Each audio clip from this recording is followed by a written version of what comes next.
Attention all ships, attention all ships, attention all ships. This is Sepah Navy, Iran's Islamic Revolutionary Guard Corps Navy. The escalating war in West Asia following the joint US and Israeli strikes on Iran is sending ripple effects far beyond the region. Across South Asia and parts of Southeast Asia, governments are already grappling with fuel shortages and rising oil prices. Much of the concern centers on the Strait of Hormuz, through which a large share of the world's oil and gas shipments pass every day. Any disruption to traffic through this narrow way can quickly affect energy markets across Asia. Across parts of Southeast Asia, authorities have begun taking emergency measures to conserve fuel. Government offices in Philippines have shifted to a 4-day work week, and in Thailand and Vietnam, employees are encouraged to work from home, while Myanmar has introduced alternative driving days. Many countries are also relying on strategic oil reserves to cushion the shock. Japan holds reserves that can last about 254 days. South Korea has stockpiles for roughly 208 days, while China's reserves are estimated to cover around 120 days of imports. But in South Asia, the pressure is already being felt on the ground. In Bangladesh, authorities have imposed strict limits on fuel purchases after panic buying raised fears of shortages.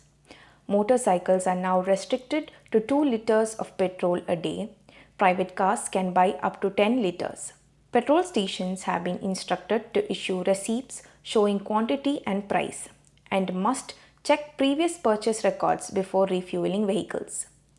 The country has started importing diesel from suppliers including China and India. Officials say Bangladesh currently has enough fuel stocks to cover about 1 month of demand, while arrangements are being made to secure another month of supply. But the situation has also affected the country's gas supply. Bangladesh imports liquefied natural gas predominantly from Qatar. When deliveries were suspended amid the conflict, authorities began rationing gas. The shortage has forced the closure of 4 of the country's 5 fertilizer factories as well. Just across the border, India is also facing the pressure. The country is the world's second largest importer of liquefied petroleum gas, consuming around 31 million tons every year. Roughly 60% of this LPG is imported, much of it passing through the Strait of Hormuz. Reports of LPG shortages have emerged in several cities, affecting hotels and restaurants. In Kerala, several IT companies in the Technopark campus in Thiruvananthapuram are even considering shifting to work from home as food courts struggle to operate due to the shortage of LPG cylinders.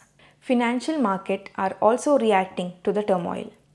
The Indian rupee slipped to a record intraday low against the US dollar as global crude oil surged amid the escalating conflict.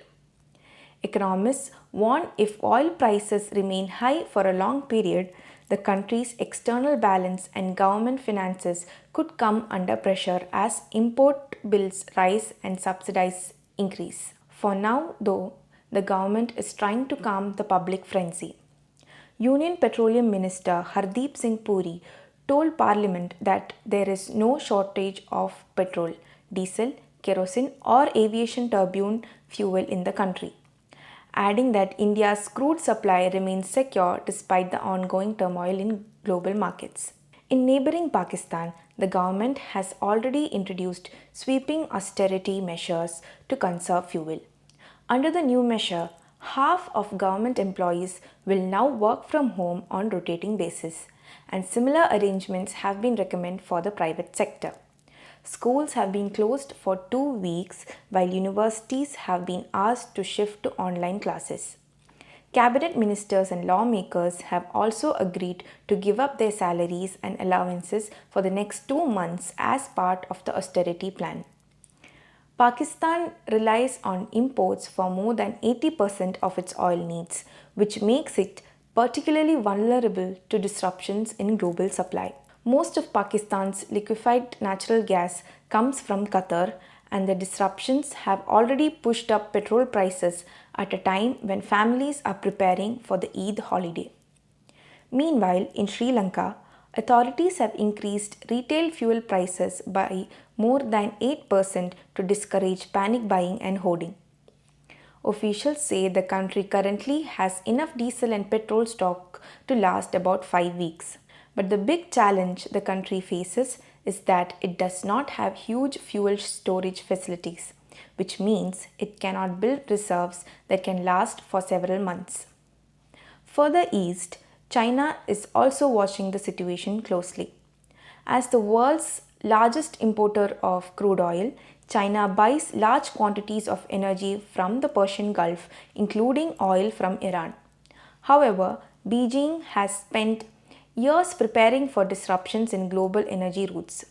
Over the past 2 decades, China has built massive strategic oil reserves that are estimated to exceed 1 billion barrels, which is enough to cover imports for around 100 days. The country has also worked to diversify its energy sources by strengthening oil and gas partnerships with Russia while increasing domestic production. At the same time, the rapid growth of electric vehicles has helped reduce reliance on imported fuel.